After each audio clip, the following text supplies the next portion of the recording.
Originali. Bentornati a Lingue Originali, 3 appuntamenti alla settimana.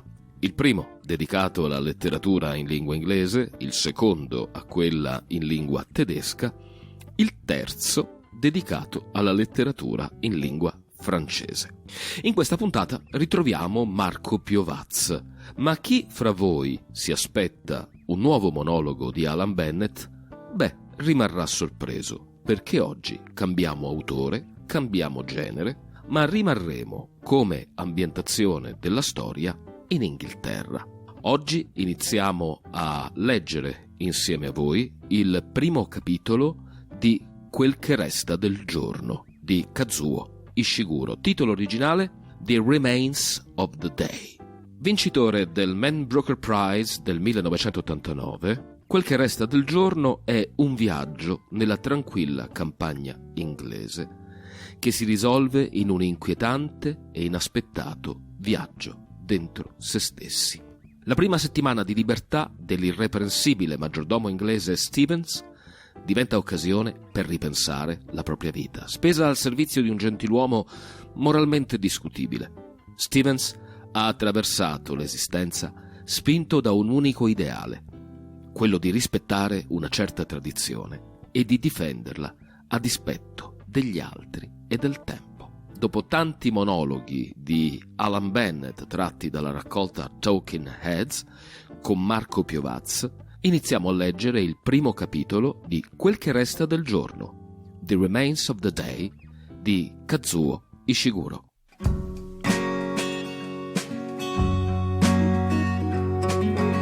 It seems increasingly likely that I really will undertake the expedition that has been preoccupying my imagination now for some days. An expedition, I should say, which I will undertake alone, in the comfort of Mr. Faraday's fort. An expedition which, as I foresee it, will take me through much of the finest countryside of England to the West Country, and may keep me away from Darlington Hall for as much as 5 or 6 days. The idea of such a journey came about, I should point out, from a most kind suggestion put to me by Mr. Faraday himself one afternoon almost a fortnight ago, when I had been dusting the portraits in the library. In fact, as I recall, I was up on the step ladder dusting the portrait of Viscount Weatherby when my employer had entered carrying a few volumes which he presumably wished returned to the shelves. On seeing my person, he took the opportunity to inform me that he had just that moment finalized plans to return to the United States for a period of 5 weeks between August and September. Having made this announcement, my employer put his volumes down on a table, seated himself on the chaise longue, and stretched out his legs. It was then, gazing up at me, that he said, "You realize, Stevens, I don't expect you to be locked up here in this house all the time I'm away. Why don't you take the car and drive off somewhere for a few days? You looked like you could make good use of a break." Coming out of the blue as it did, I did not quite know how to reply to such a suggestion. I recall thanking him for his consideration, but quite probably I said nothing very definite, for my employer went on, "I'm serious, Stevens. I really think you should take a break. I'll foot the bill for the gas. You fellows, you always locked up in these big houses helping out. How do you ever get to see around this beautiful country of yours?" This was not the first time my employer had raised such a question. Indeed, it seems to be something which genuinely troubles him. On this occasion, in fact, a reply of sorts did occur to me as I stood up there on the ladder, a reply to the effect that those of our profession, although we did not see a great deal of the country in the sense of touring the countryside and visiting picturesque sites, did actually see more of England than most, placed as we were in houses where the greatest ladies and gentlemen of the land gathered. Of course, I could not have expressed this view to Mr. Faraday without embarking upon what might have seemed a presumptuous speech.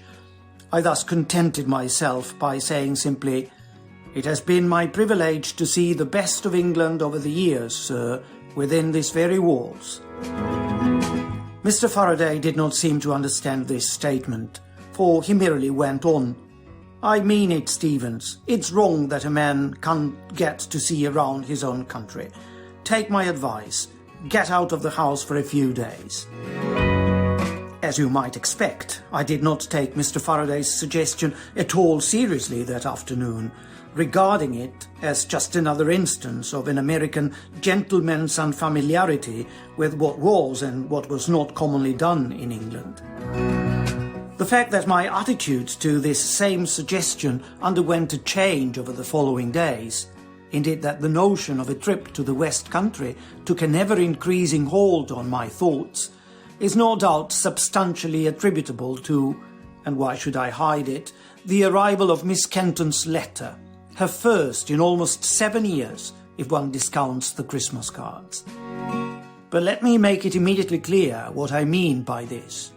What I mean to say is that Miss Kenton's letter set off a certain chain of ideas to do with professional matters here at Darlington Hall, and I would underline that it was a preoccupation with these very same professional matters that led me to consider anew my employer's kindly meant suggestion.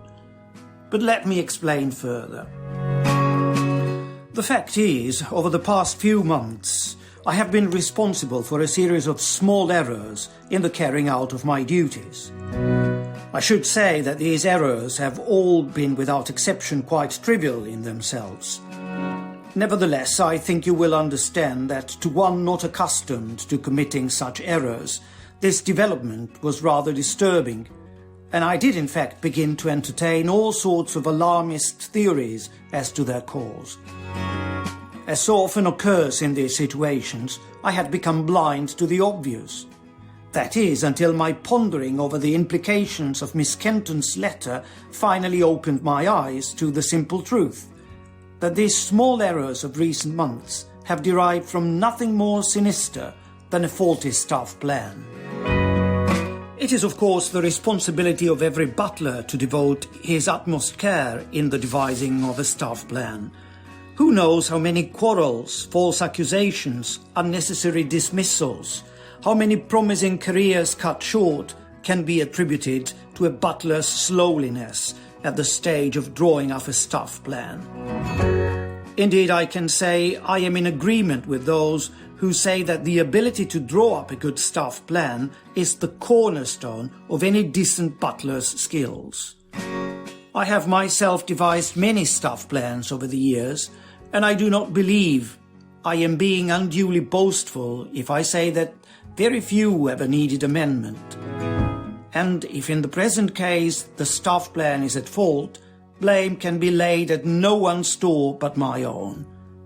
At the same time, it is only fair to point out that my task in this instance had been of an unusually difficult order. What had occurred was this. Once the transactions were over, transactions which had taken this house out of the hands of the Darlington family after 2 centuries, Mr. Faraday let it be known that he would not be taking up immediate residence here, but would spend a further 4 months concluding matters in the United States.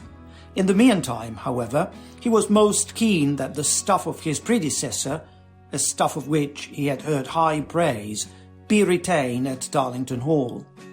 This stuff he referred to was of course nothing more than the skeleton team of 6 kept on by Lord Darlington's relatives to administer to the house up to and throughout the transactions. And I regret to report that once the purchase had been completed, there was little I could do for Mr. Faraday to prevent all but Mrs. Clements leaving for other employment. When I wrote to my new employer conveying my regrets at the situation, I received by reply from America instructions to recruit a new staff worth of a grand old English house. I immediately set about trying to fulfill Mr. Faraday's wishes, but as you know, finding recruits of a satisfactory standard is no easy task nowadays, and although I was pleased to hire Rosemary and Agnes on Mrs. Clement's recommendation, I had got no further by the time I came to have my first business meeting with Mr. Faraday during the short preliminary visit he made to our shores in the spring of last year. It was on that occasion, in the strangely bare study of Darlington Hall, that Mr. Faraday shook my hand for the first time. But by then we were hardly strangers to each other. Quite aside from the matter of the staff, my new employer in several other instances had had occasion to call upon such qualities as it may be my good fortune to possess, and found them to be, I would venture, dependable. So it was, I assume, that he felt immediately able to talk to me in a business-like and trusting way, and by the end of our meeting he had left me with the administration of a not inconsiderable sum to meet the costs of a wide range of preparations for his coming residency. In any case, my point is that it was during the course of this interview, when I raised the question of the difficulty of recruiting suitable staff in these times, that Mr. Faraday, after a moment's reflection, made his request of me that I do my best to draw up a staff plan, some sort of servant's rota, as he put it, by which this house might be run on the present staff of 4, that is to say, Mrs. Clements, the 2 young girls and myself. This might, he appreciated, mean putting sections of the house under reps, but would I bring all my experience and expertise to bear to ensure such losses were kept to a minimum? Recalling a time when I had had a staff of 17 under me, and knowing how not so long ago a staff of 28 had been employed here at Darlington Hall, the idea of devising a staff plan by which the same house would be run on a staff of 4 seemed, to say the least, daunting. Although I did my best not to, something of my scepticism must have betrayed itself, for Mr. Faraday then added, as though for reassurance, that were it to prove necessary, then an additional member of staff could be hired. But he would be much obliged, he repeated, if I could give it a go with 4. A Lingue Originali, Marco Piovaz ha letto per voi in lingua inglese. Lo ritroveremo su Caffè Italia la prossima settimana, venerdì, sempre alle ore 22. Ma Lingue Originali è in onda anche il sabato con Nadia Meroni, con la lettura in lingua tedesca, e la domenica con Barbara Marchand, per quella in lingua francese. Vi ringraziamo per l'ascolto e vi diamo appuntamento a Lingue Originali fra 7 giorni, sempre su Caffè Italia, la radio e il podcast dall'aroma italiano, e non solo.